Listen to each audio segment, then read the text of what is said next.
Welcome back to Real Legends Podcast. I'm Bo. I'm Dan. Tonight's movie is Master and Commander, directed by Peter Weir. Wire? I don't know. Okay, Dan. Tell me this. This takes place in 1808, I think it said? 5? And Napoleon's at large in France / wherever he's invading. I don't know too much about that war. Yep. What is America doing at this time? Not much. There's a little bit of friendship with both sides. I couldn't help think about that when they brought up this ship was made by the Yankees. Yeah, in Boston. Yeah. So, cool, dude. Well, what a movie. Such a freaking banger movie. First impressions of the movie, dude, it's so freaking awesome. Like, it is Agreed. Everything you want in a movie and more. Oh, yeah. Epic, adventurous, masculine. I give it a 3. Just kidding.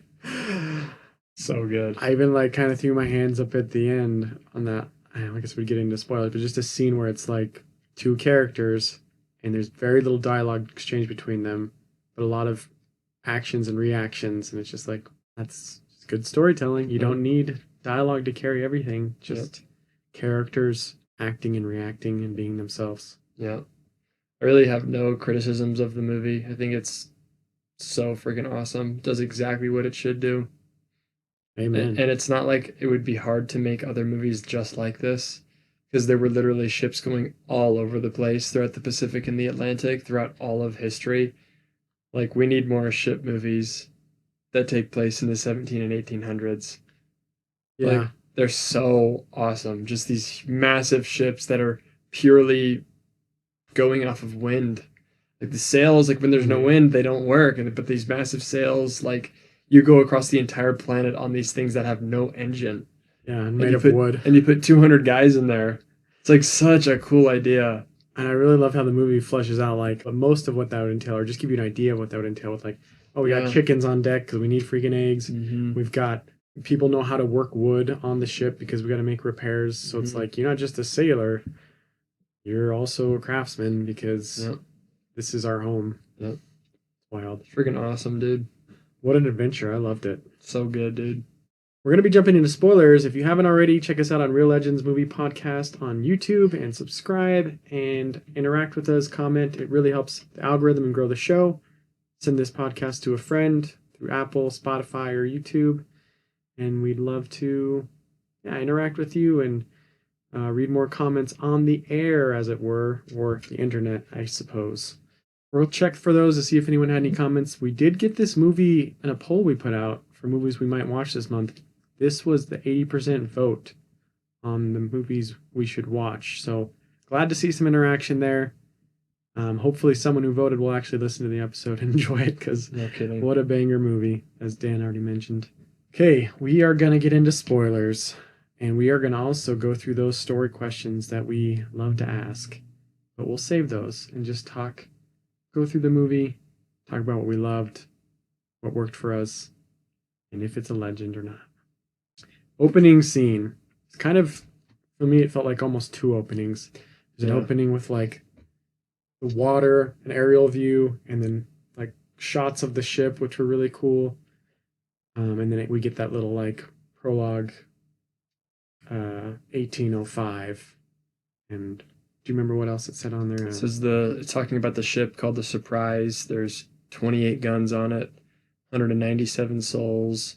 Yeah. And then the location was northern Brazil.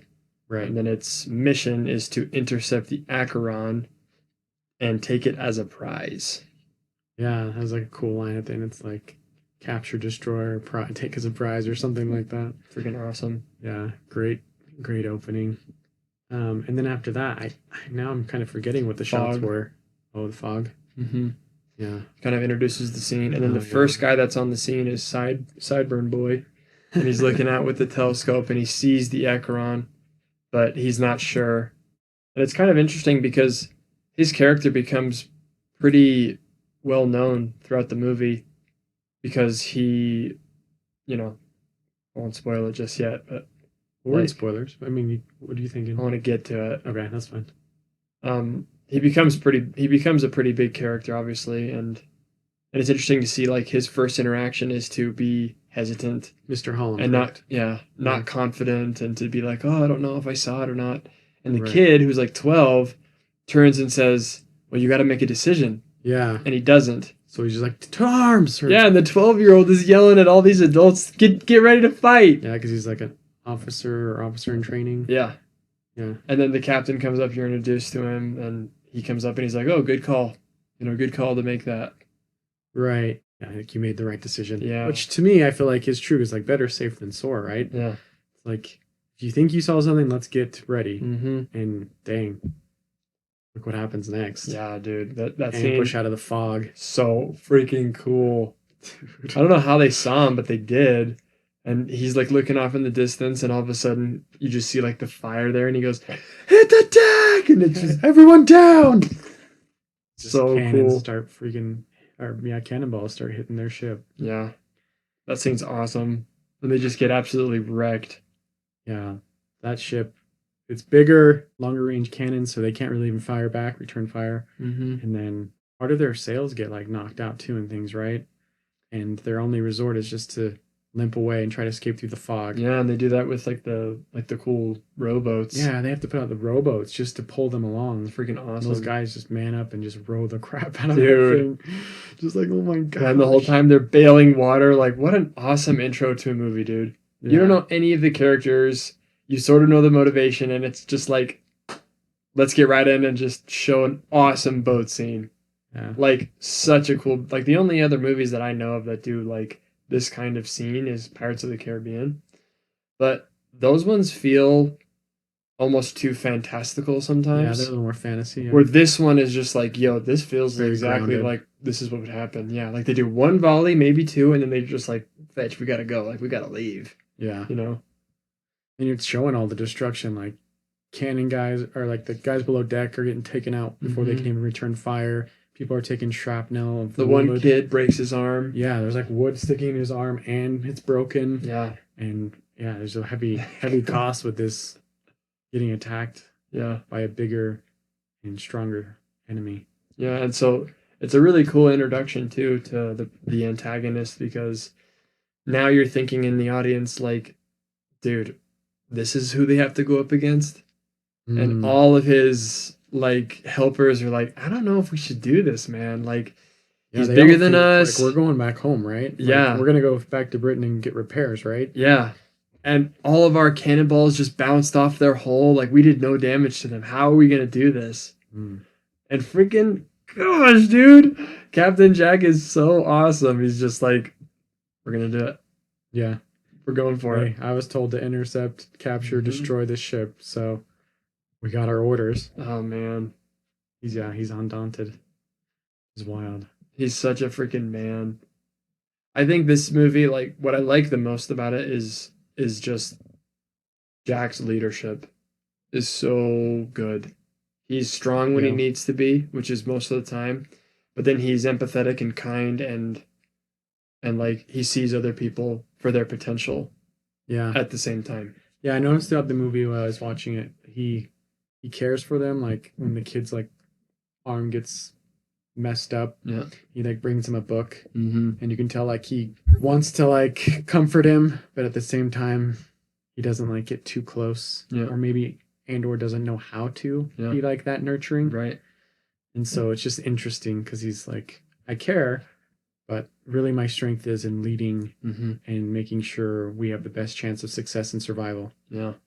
He's such a great leader in that aspect, like where he's really nice to pretty much all of his guys. Like, he's never Yeah. like unkind for no reason. Like, he jokes around with his friends, but then like with his, like when his two guys come in and show him the boat that they created because his second cousin's Wife worked on the ship or something like that, and like he says, make sure these boys get an extra thing of rum, Yeah. and he's like very like, good job, good work. Yeah. Like, he makes sure to point out when people do things that are correct, Yeah. which I think is awesome. And like, he's never too harsh. But then there are moments where he like is the leader, and he's like when that kid bumps Harlem, when he bumps Harlem, and then he like calls him out right then and there. Right. You're gonna put this guy into chains, we're gonna flog him, clap him in irons. Yeah, like you see that strong, tough, like, whoa, this guy he means business. Yeah. But then, like, when he needs to be soft and kind, like, to the boy, he's just so soft and kind. And I love to see that pretty much, like, all of his people that are under him that are boys, he's so kind and patient, and he gives them huge responsibilities as well. Right, he does. He trusts them with a lot. Yeah, he's like, okay, you're going to do this. You're going to do this. And they do, and they kick butt. Yeah. These boys are being trained at a young age to just be freaking powerhouses. Right. And I almost think that the reason why Hallam is incapable of being a leader is because he obviously didn't stay with Jack. Because he says, like, I've looked at your record, you've been a midshipman for a long time. Mm-hmm. Why haven't you moved up? So obviously he didn't, like, raise this boy. But the ones that are, like, with Jack, like, I don't know the kid's name, who gets his arm cut off. His name's Will. The kid who he promotes to captain. Yeah. Mr. Pullings. But the ones that are, like, the young boys that he's clearly, like, helping and teaching, they are all super confident and capable. All of them. Definitely. And it's because this man has been there this whole time, showing them how it's done. Through action, through example, and also through correction when needed. Yeah, absolutely.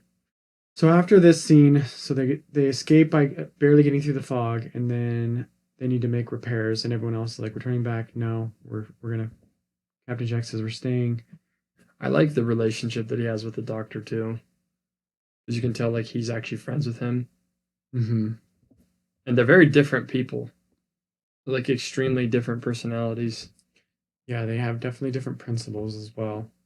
So that scene you mentioned where the crewmate bumps into Mr. Hallam, and Jack calls him out and says, you know, clap him in irons. His friend comes to him, and he's like, the doctor, what's his name? Dr. Martin. Okay, we'll just say Stephen. Jack and Stephen.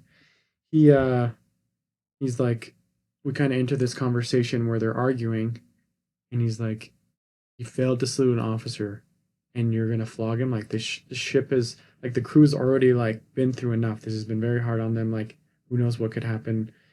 And he's like, these are the rules. The only thing that keeps us safe on the ship is discipline and, like, or he says, like, hard work and discipline, I think is what he says. And Stephen's like, well, you know, you could have a mutiny on your hands. It's interesting because Jack's got his position that he has to represent, but Stephen's almost talking to him like a friend. And so it's just this dichotomy that's so interesting with them, because unlike other shipmates and crewmates, he can kind of talk back to the captain and get away with it. Whereas everyone else, it's like either yes, sir, or no, sir. And that's pretty much it. Or you're getting clapped in irons. There it is. I respect your right to disagree with me, but I can only afford one rebel on this ship. I hate it when you talk to me of the service in this way. It makes me feel so very low. That's kind of a vulnerable line he says, too. Like, I don't like when you're doing this to me. Like, that's kind of vulnerable for him to say that. And then Stephen makes you feel low when you do that. Stephen says, Jack, the men fail to salute. There's hierarchies even in nature. There is no disdain in nature. There's no humiliation. And then Jack says, men must be governed, often not wisely, but governed nonetheless. Yeah, let's get your take on that. As a liberty-loving American, how do you feel about his take on men being governed? I like Stephen's response. He says, that's the excuse of every tyrant in history, from Nero to Bonaparte. I, for one, am opposed to authority. It is an egg of misery and oppression. And then Jack says, you've come to the wrong shop for anarchy, brother. And the scene ends. It's just like, so get out of here. I like Jack's personality. I think that not even personality, perspective. Like, whose principles do you believe in? Absolutely Jack's, where men do need to be governed. There does need to be laws. There does need to be order, and there does need to be discipline. Especially in this situation where you're out on a ship and everyone's lives are at risk. If you start to let everything devolve because you want to be nice or you want people to be understood, you're going to have anarchy everywhere. And so Jack's point is, as soon as we let one of these people disrespect one of our officers and get away with it, no one is going to respect us at all. Yeah. So we got to make an example out of him. Yeah. And it works, because the next scene when Hallam goes down, everybody salutes him. Right. No one's messing with Hallam anymore. Right. And no one ever loses respect for Jack or talks bad about him. I agree with Jack's perspective and point of view. Like, although I think the Dr. Stephen has good principles, like, right? Like, tyrants have used this kind of language and idea to oppress people. Yeah. But at the same time, it's like, yeah, you're on a ship. It's like, you could literally, I mean, there's way more men than you and your officers. At any point, they could turn on you and kill you all. Yeah. So there has to be some sort of consequence in order. I think that it depends on like what group of people you're governing. Like, would I use this exact same principle to govern a city or a state? Probably not. Yeah. Because there's like the interests are not nearly as high stakes as being on a ship together. Yeah. Exactly. But if you're all like in the military, which these men are, like there is a reason why there's so much discipline and order in the military. And that's because like your life is at line every day. And you need to be able to kill people and kill them efficiently. Yeah, I think the doctor, I didn't read it in those lines you read, but he says something about that where he says like men conscripted from their home and forced on a ship. So it's like, I wonder, is the part of the British military where it's like involuntary, where they're just like, hey, you're coming and you're going to be a part of the Navy. Yeah. And it's just forced out of your home to do it. It sounds like it is. So it's like, well, that kind of sucks because it's one thing to volunteer for military and it's another thing to be forced. So you see, I'm rather understanding of mutinies. Men pressed from their homes, confined for months aboard a wooden prison. Yeah. I'm kidding. Yeah. But yeah, it's the interests are very different than like, living in a city that's part of a state, that's part of a United States. Right. Versus being on a ship together. Yeah. Like, I would rather have somebody who's a bit more of like a tyrant who wants to keep things orderly so that when we do get close to the echelon, we are ready to go. Right. When an officer gives an order to attack to shoot the cannon, no one's going to be second guessing him. Like, it's just, we're a well-oiled machine. We're going to do this. And there are no chinks in our armor. And while Stephen points out the tyrantness of the situation, we clearly see that Jack's not a tyrant, right? No. He even says that to Hallam. He's like, you don't need to be a tyrant. He's like, you can't be their friend, but you don't need to be a tyrant either. And Jack displays that very well in his captaining of the ship, as we've kind of already gone over. I could just take like all of the lines that Jack has and put him in a little book. And yeah, dude. He's picture frames. He's around your house. He's so awesome. Yeah. I'm trying to find the lines where what he says to Mr. Hallam. So the man pushed past you without making his obedience, and yet you said nothing. Sir, I intended to, but the right words just didn't. The right words? He failed to salute you. It's deliberate insubordination. They don't like me, sir. They what? Speak up, man. I've tried to get to know them, sir. Yeah, here's like the part where it's like he wants to be their pal. Yeah. I've tried to get to know the men a bit, sir, but be friendly, but they've taken a set against me, always whispering when I go past, giving me looks. But I'll set things right, be tougher on them from now on. You can't make friends with the foremast jacks, lad. They'll despise you in the end, nor do you need to be a tyrant. It's leadership they want, strength, respect. That right there. It's a leadership they want, strength, respect. And that's very true. And Jack is like a perfect example of that attitude. It's like he's not pushing them around. He's not being a tyrant, but he is extremely strong and everybody respects him. Yep. And it's interesting because Hallam's perspective is I just need to be more mean. I need to be more like gruff. But that's not necessarily like the way that a leader should be. Or his initial idea was just to be their friend. No, they just want someone they can look up to, right? Because when you hesitate, when you're the officer on deck, they're already losing respect for you. It's like our lives are in your hands. I love the word strength. A leader needs to be strong. Yeah. Like if you're very strong, then people will naturally be drawn to you. And then I think that the respect part is like not letting people disrespect you and pointing that out like when you are being disrespected.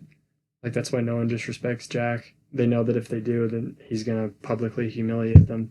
But on the other hand, too, it's almost like you give what you want, right? Because Jack respects everyone. He completely trusts people to fulfill their duties. True. And so he respects them. and he's quick to trust, like, hey, do this, and Yeah. he trusts and believes in them. That's true. He's not by any means a micromanager. Like he'll just tell people like it's kind of like Don Corleone almost. Yeah. Where it's just like, hey, go take care of this. Right. Okay, I'm on it. Yep. He puts that one guy in charge of the cannons when they're like propped up, and that kid does great. Takes out the center mast of the French ship. Yeah. And then the kid he leaves behind to be like the quartermaster. Mm-hmm. They're about to go try to sink the ship with their low cannons. And he's like, we've got to take care of them. We're going to take our boat out. They're going to sink us. They point the cannon down and they're pointing it up. And it's like, dude, and they're like racing to shoot each other. That kid's like 11. I know. But he trusts him to do what's right, and he delegates that power. Yeah. That's so awesome. So cool. He's like, we must board them. So freaking awesome. The doctor goes over. That scene's cool. And then the kid walks in and just boom. But he only got that confidence because Jack trusted him. Yeah. And gave him those opportunities. Example. Yeah, exactly. Definitely. Strength, respect, leadership. And then, like you said too, like he gets respect because he shows respect. Exactly. It's such an interesting like difference between time periods, like New York in the 1940s, but in the ship in the Atlantic and the Pacific in the 1810s, the 1800s, and like very similar principles apply for like what makes a good leader. Yep. Masculine, strong, capable, trusting of other people, capable. Respecting others. Dude, that scene. So, okay, we'll go through the whole scene because it's awesome. So somehow, what's the bad ships or the French ship Echeron? Called? The Echeron gets like right behind them. Oh yeah. And at night, right? And so Jack's like, "Dang, we gotta set every sail, do everything, like put our handkerchiefs up if we have to. We gotta outrun this guy." And they're like, "What? Well, we can't. What are we gonna do?" And he's like, "But he's got a plan." Mm-hmm. And so he's like, just trying to make it till nighttime. And they build that little false ship and put the lights on it and the little sail so that they can snuff their lights out and turn. And then the French ship follows the false ship. And that's so cool by itself. But Jack's like, we're heading due east. And then like they're going and going and going. And then all of a sudden Jack's like, to whoever runs the mast or the helm, he's like, Pippin. Yeah, Pippin, whatever his character is. Pippin, make south by southwest. He's like, aye, sir. And they go, and then by like early dawn, they're right behind Echeron. And the one like officer's like, now that's freaking seamanship, man. He comes up right behind her. Like, how do you even do that? That's so freaking awesome. And that's another attribute of leadership is that you have to be extremely competent. Yeah, competent and capable. Yep. One thing that kind of with the scene where he makes that little dinghy, he puts his 14-year-old lieutenant on there. He's like, "What are you guys building?" And he's like, "Your first command." Yeah. And he's like, "Okay." And I just love this about Jack is he's like, he trusts this 14-year-old kid to go out while he's being shot by the French to light the 4 lanterns and come back. Yep. And that kid trusts Jack to know that it's in his best interest. Yep. So there's no arguing. He goes right out, does it, comes back. Tells him good job. And it's just like, gosh, dude, so awesome. You can't get better than that. You trust him, he trusts you. He has this great plan, you obey, it comes back, and everything is just fine. Yeah. It's wild. And not only that, thanks to your service, we're all going to live now. Yeah. And then he feels good about himself because he contributed. Yeah. And he just has this awesome example of a leader. More confidence now, too. Confidence building moment for him to grow. And, dude, when he was on there, you can see, like, he's scared. Yeah, he's getting freaking shot at. But the kid doesn't stop. He keeps going. Like, if someone came to me when I was 14 and in that situation and put me out and like I had to do that, I don't know if I'd be able to. That'd be tough. Like, wait, you want me to go? Why do you want, like, is this someone else? Can't someone else go? Or? Yeah, and someone else could, I'm sure. Yeah. But Jack is giving this boy an opportunity to grow. And like you can tell Jack just loves the boys that he's with. Yeah. He invites them to like the big captain dinners and stuff, and he's just like always keeping his arm around them, metaphorically. Yeah. Very cool. It's interesting though, because like that same kid asked him at the dinner to tell him about, like, everyone's always asking about the officer he served under, Lord Nelson, Yeah. and like he makes like a joke out of it, but then he also tells him a story that's like very heartwarming about how when Lord Nelson was out on a night watch and someone came to bring him a coat, and he's like, "No, my love for my country keeps me warm." My zeal for king and country keeps me warm. Yeah. And Jack's like, I know that might sound like, because Steven gives him like a look or like a laugh, kind of like a huff. And he's like, I know that might sound like foolishness to some, but like when you looked in his eyes and he spoke to you, you felt it. And you can tell that Aubrey had a good leader too. Yeah. And that's why he's such a good leader to others. Yeah. It's very cool. Yeah. And he's also someone that, like, as we see at the end when he gives his speech before they're about to ambush the Echelon, people believe in him. After he gives the speech, they're all cheering and ready to go. They're not like, I don't know. They're like, yes, let's freaking go. That's true, dude. That scene is hype. He's talking about like England is about to be invaded. Even though we're in the Pacific Ocean, this ship is England. Yeah, exactly. And they are like, yes. And I was like, yes, even though I'm not Yes, America. I mean, dang it. But it's interesting because my ancestors are all British. Yeah. And almost all of them at this point in history were British. So Dan, which side of the war did they fight on? Just kidding. I had both actually. Yeah. I had family members who were really sympathetic to like the British cause and moved back to England. And then I had some that were revolutionaries. And then I had a bunch who were in England but came to Utah after missionaries came. So like I have from all sides. And so I watched a movie where like the British are perceived as the good guys, and I'm like, let's freaking go. But then you watch one like from an American perspective, and the British are the bad guys, and you're like, screw the British. It's very interesting to be from British heritage. Yeah, I have some as well. But it's interesting that like on my British line, we were here very early in America. I don't know dates specifically, but like pretty much since. Did you have any on the like Mayflower? pre I'm not sure, but definitely pre like Declaration of Independence and things. And yeah, apparently according to Ken Burns in the American Revolution documentary he's coming out with, excuse me. He says like the American Revolution War was the most actual civil war we've ever had, even more so than the Civil War, because it was like neighbor against neighbor. Like some people were siding with Britain and fought with them. Yeah. In the same city, whereas the Civil War was very geographic. Right. Yeah. Yeah, man. It's crazy too, because when you look at the history, just kind of to geek out a little bit. Sure. The only colony that successfully overthrew Britain without them leaving kind of like afterwards and just kind of being like, okay, like you can have it. Like that's what they did with India. India didn't destroy them, but they left because they said, okay, fine, you guys can have it. Canada, same thing. They left later, and then Australia, South Africa, same thing. The only major colony that they lost was America. And it's very interesting to think about why that was compared to the other places. But that's a conversation for another time. Dang it, I want to talk about it. I love America. Dude, we could watch what's it called? The Patriot? The Patriot, and we could talk about it because it shows a lot of the reasons why there. Okay. Sounds good. Look forward to it. Back to our story here. I want to get to this scene where Jack is forced to lose one of his crewmates. So they're chasing the Echelon through the storm, and he's super excited. I think this was after, right? They caught up to him after they did the decoy, right? And they're following him, and the storm hits. They follow him into a storm. And he's super excited and stoked, even though it's like downpouring on him and the waves are treacherous. And they're like having all the men and all the weight lean onto one side just to keep the ship up. And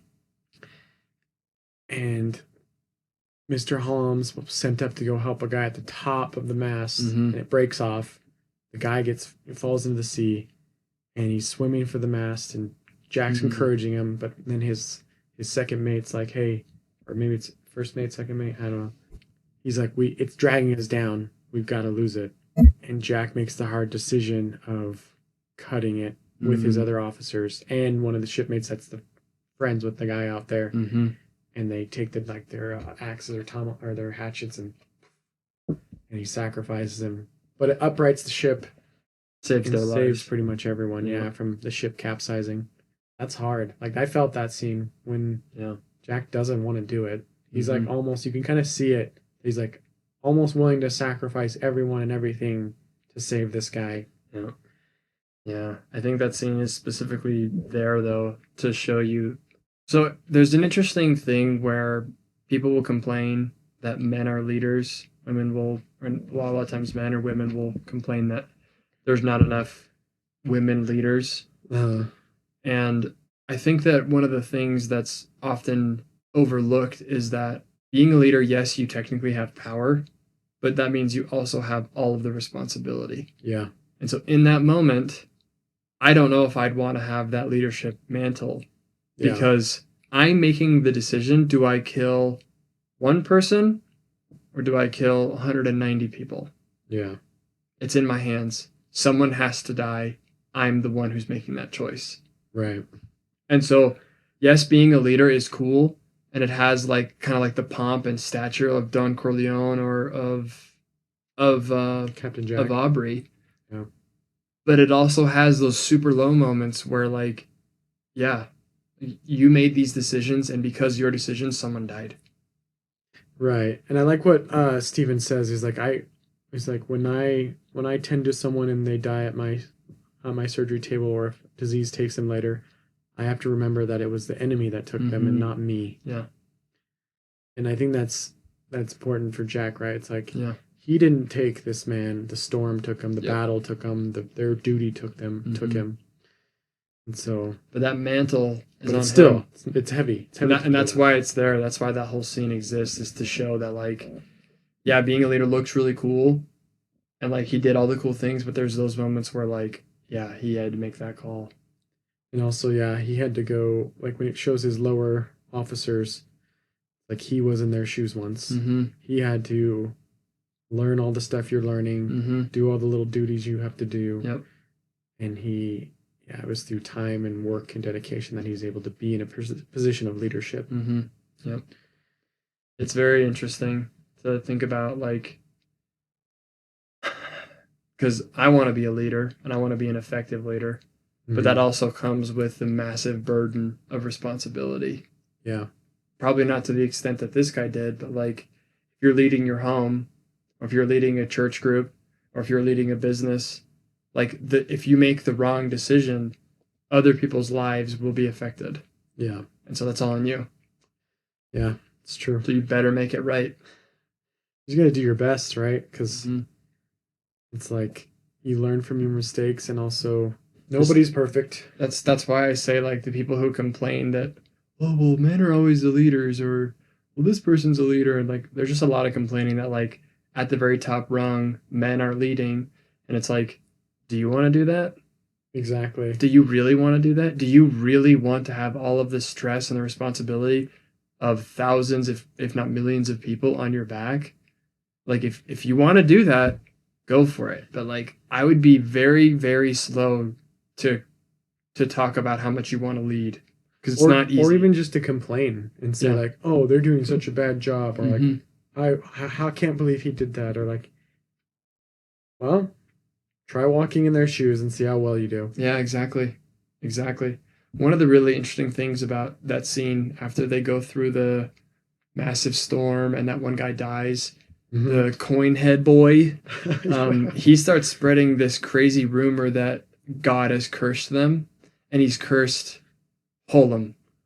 Yeah, but he's also saying, like, Holm's, like, he later starts saying, like, Holm's, like, conjuring on his watches. He's conjuring, like, the ship to come. Yeah. So he never blames Captain Jack Aubrey. Yeah. Which is crazy. Yeah. Because if anyone is to blame for what's happening, it's Captain Jack Aubrey. Yeah. But he has gained so much respect, so much street cred, so much leadership, that they don't even think about criticizing him, because he's Lucky Jack. Right. And it's interesting, too, because we find out that Jack admits to his friend that he's already exceeded his orders. Mm-hmm. So, like, by the time there's the second and third time they're going after the Echeron, it's like, yeah, I've already exceeded my orders. We were supposed to only follow as far as Brazil. Mm-hmm. And he's going down in South America, like all the way till it starts snowing and it's freezing. So, but they trust him. But they back They him. go with him, and they never complain. His curse thing is interesting too, because it's so weird. Because the movie, it's like it's obviously not Holland's fault, and he has good intent. He's a good guy, but he's being picked on. Mm-hmm. But then as soon as he's dead, the wind picks up. So it's like, wait. That just what? reconfirmed everything for them. As soon as they say the prayer, wind goes up, and he's like, well, guess that was a good thing. I want to get your take on this line, too, that Jack has, where he says something about, to his friend Steven, where he's like, says something about the curse or something. He's like, and Steven's like, wait, you believe it too? Yeah. And he's like, not everything's in your book, Steven. Yep. And it's like, is he referring to like the Bible or just books like science? No, he's referring to the Bible. Yeah. He believes that he's the Jonah. Yeah. Yeah. So he's even buying into it, which is interesting because I don't know. It's like how do you feel about that? What's your take on it? I mean, it's incredibly if you look throughout history and even today, like superstition is just part of human nature. Yeah, true. Like we try to make sense of things that we don't understand. It's just what we do. And so back in the day, we thought that the world was flat, right? We were just making sense of things until something else is explained. Then you have to fill it with something, right? And so for these guys, they're hitting bad luck. This one guy has been a part of the bad luck a lot. Well, when he's dead, it stops. Yeah, exactly. And then like same with Monty Python, where it's just like they think that she was a witch. Yeah. And then by luck, like later, once Holland's also gone, like by luck, the doctor discovers them, the Echeron on the other side of the Galapagos Islands. Yeah. It's like, well, fortune's really on our side since Holland's gone.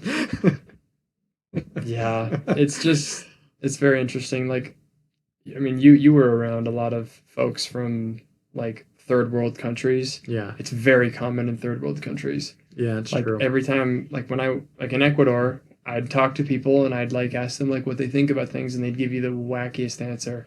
They'd be like, the dwarves took my clothing.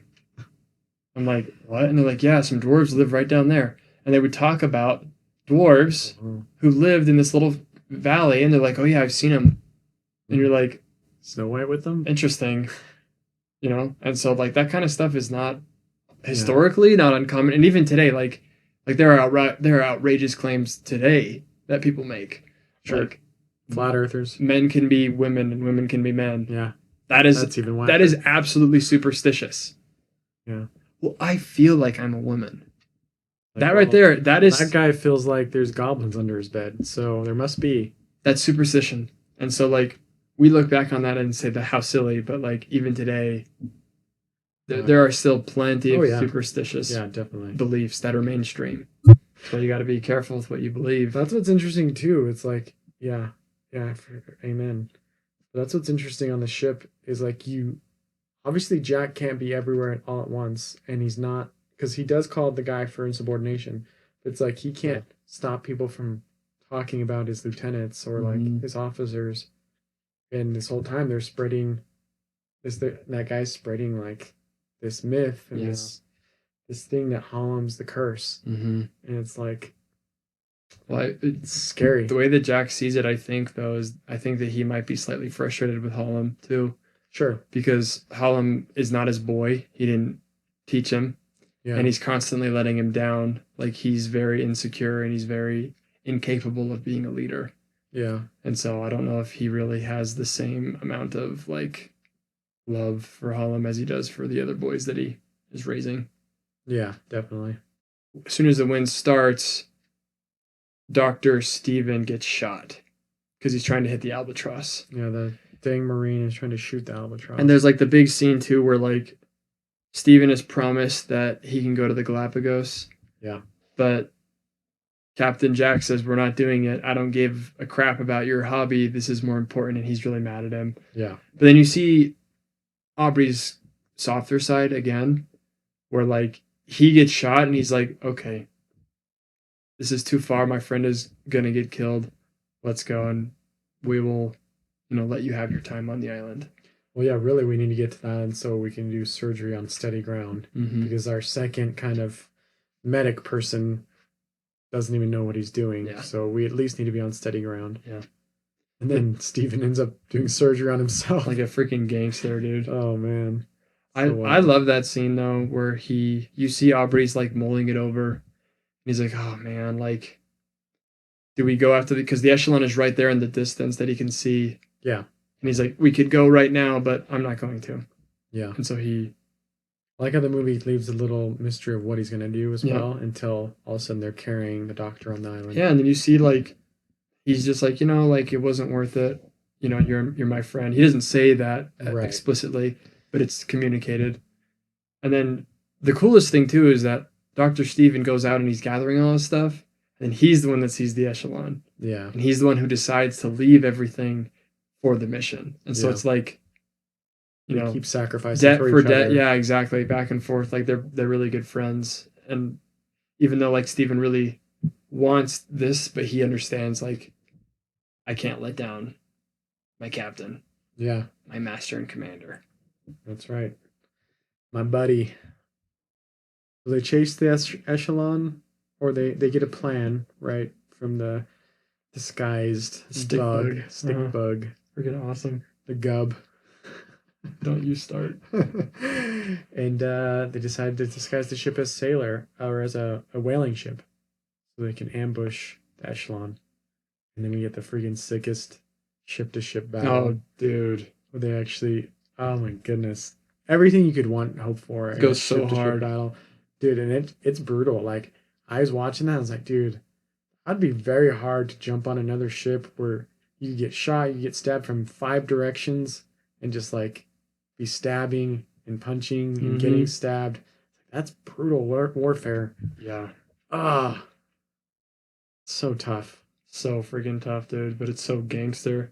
And he prepares everything for it. Jack is at the front of the line. Yes. It's like the captain is jumping off his ship and he's at the front, leading the charge. Yep. Holy crap. One-armed Willie is like really sad that he can't go in. But Jack is just a homie like we talked about before. And he gives him, he's like, who's going to stay behind and use the guns here? You are. Yeah. And it's like, yes. Yeah, you'll have command of the ship when I'm gone. I love when they take off the wheels so they can hit the mast. Yeah. So the friendship's going quick and they plan on lowering it down. So as it's passing, they can just, they can take the cannon shots one at a time so they can hit the mast, not just all at once. And then other cool part is, it's like, okay, we only get one shot because the wheels are off, so you can't reload because it doesn't recoil. So we're going to quickly turn the ship and go around the other side and shoot with our port side guns. Oh, man. So cool. Such a good maneuver. So cool. So awesome. Yeah, and he goes in there and he's just like, for the prize. Or he says, for God, for country, for the prize. Yeah. He just jumps in there and they're all dead, quote unquote. Yeah. They set up a little ambush. Yeah, and then they get wrecked. They should have seen it coming. But they have those sweet, like, grenade fuse bombs that they're throwing down the hole and things and throwing through the gun doors. Little cracks. He just chucks a grenade in there. Yeah, those little Mario bombs. Dude, and then when that kid, like, rotates the cannon down to shoot the other one. Yeah, he's like, they're going to sink us. That massive hole, and then they invade right there. The kid goes in, shoots him, and then I love the scene where he's about to shoot the cannon, and that doctor puts his hand, and it, like, stops the clamp from shooting. Yeah, the hammer from hitting the flint. It's like, so cool. Yeah. And freaking Steven's a gangster and goes over and sword fighting people. True. Killing French guys. Yeah, and then it's honestly like, I hate how it ends because you're just so into the story. Yeah. Like he promotes his buddy to be the captain of the echelon and sends him on his way. Yeah. And you're like, oh man, this is so cool. It's kind of a cool ending. And you're like, oh, this is great. Everything's good. And then he discovers that the captain is the doctor. Yeah, he's posing as the doctor. Yeah. And you're like, no, he's going to get killed. And then the movie ends.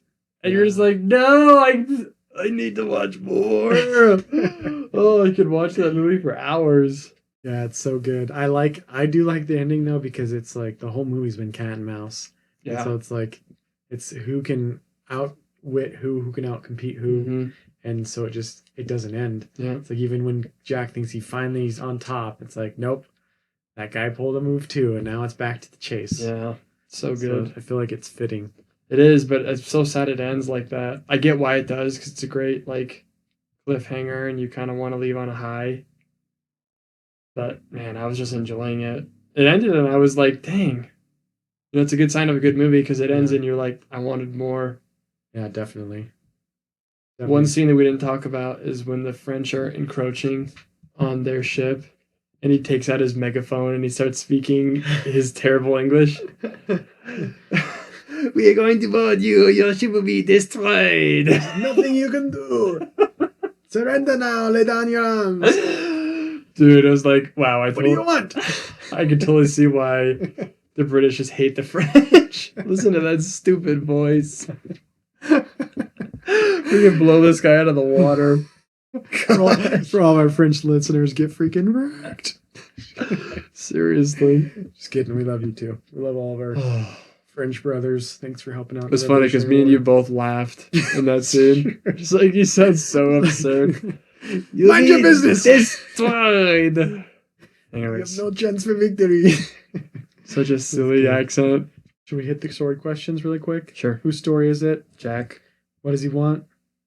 to take the Echeron What does he need? for Hallam to kill himself.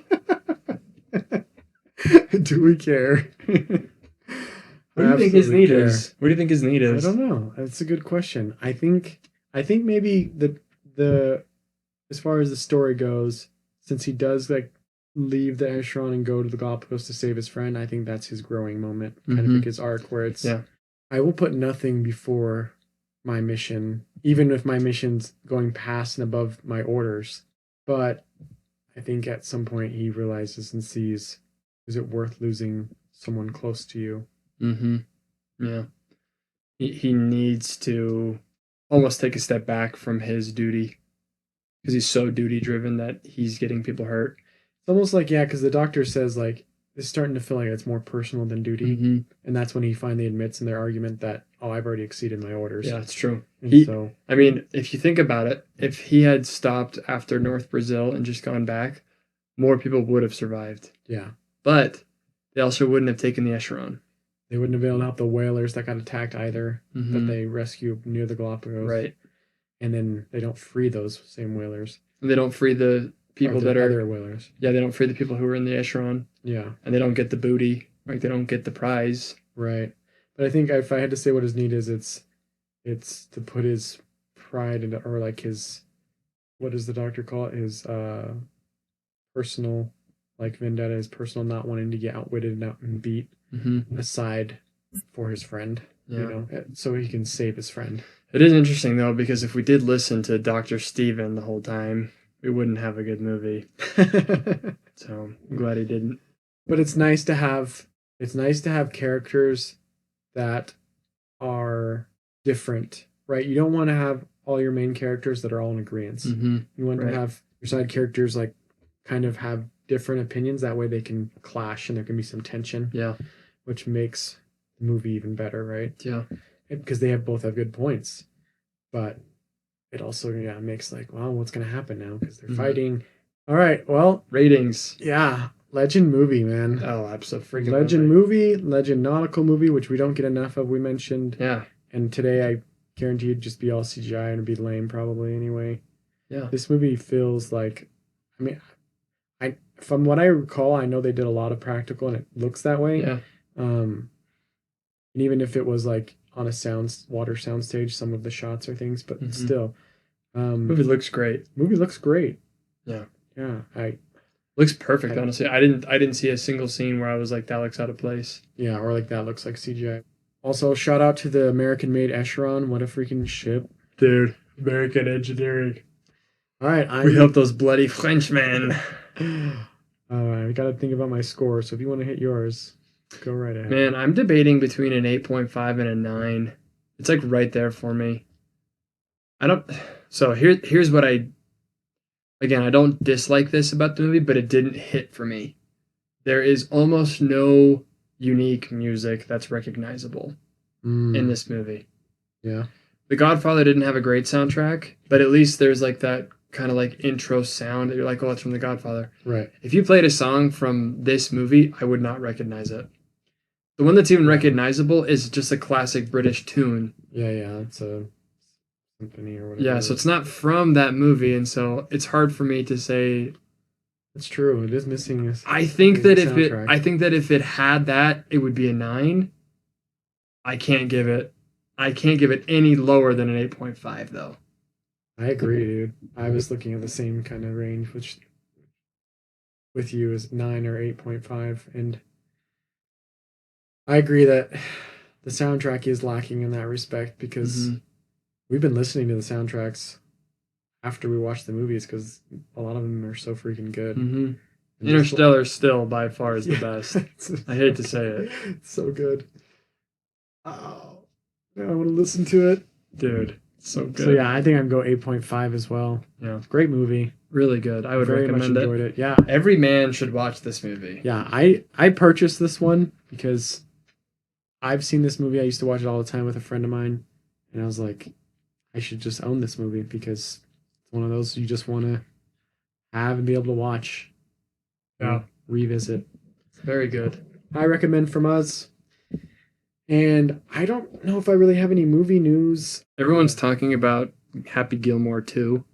I heard it's really dumb. People really liked it. Really? I heard it's really bad. Yeah. Like worse than the first one. It definitely is, but that's why people like it, is because it's basically just like It's like a meme. a bajillion Callbacks. Yeah, celebrities make it into the movie. Like Okay. Eminem is in the movie. What? Yeah. What other movies does Peter Ware make? What other movies has he done? Well, let's see. You see this has an 85 on Rotten Tomatoes? 85? Bro, literally what we gave it. The Truman Show. Oh, man. Dead Poet Society. That's a great movie. I love The Truman Show. Looks like Dead Poet Society is what he's most known for. Yeah. I might have to check that one out. You know what that's about? I know it's what Robin Williams is like a college professor. It's got an 85. 4.3 on Letterboxd. That's pretty good. That's actually pretty high for Letterboxd. Maybe we should watch it. Yeah, maybe put that one on the list. Yeah. I mean, I really liked Master and Commander, and I really liked Truman Show. So I've seen a scene from this. I would do Truman Show as well at some point. That's a great movie. I've seen a scene from this with one of Robin Williams' speeches, or at least just kind of like in passing. It looked interesting. It looked good. There was one thing I sent to you earlier today, which was interesting. I went ahead and just was like, let's ask AI this question. Oh, dude, this is a great thing you should talk about. AI. I said, if you had to give Hollywood one piece of advice to make movies that resonate with Americans and have a good ROI, which is return on investment, what would you tell them? And this is AI's response.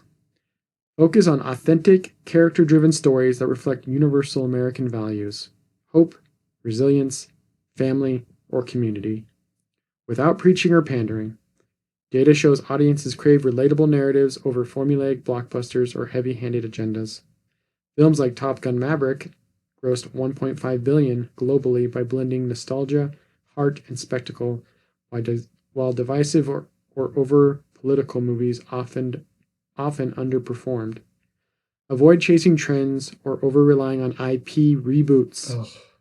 Instead, invest in original scripts with clear emotional stakes that respect viewers' intelligence. This balances broad appeal with ROI, return on investment, as mid-budget hits like A Quiet Place, which grossed $188 million on a $17 million budget, prove. So pretty much everything we've been preaching. Yep. And in particular, Stop just make good rebooting movies, things. man. Stay away from the IPs that you need to reboot. And I think it just goes to show that I was going to send this message to you, but I got distracted. I was going to just say, it just goes to show Hollywood isn't really in it for success or for America. They're just in it for narrative. And by narrative, I mean like cultural narrative, to send the message out that they want to send, or that people with money and interests and control want to send. Yep.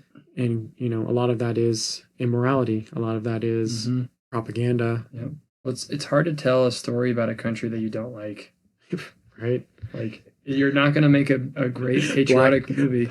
Clearly, Peter Ware likes Britain, at least a little bit.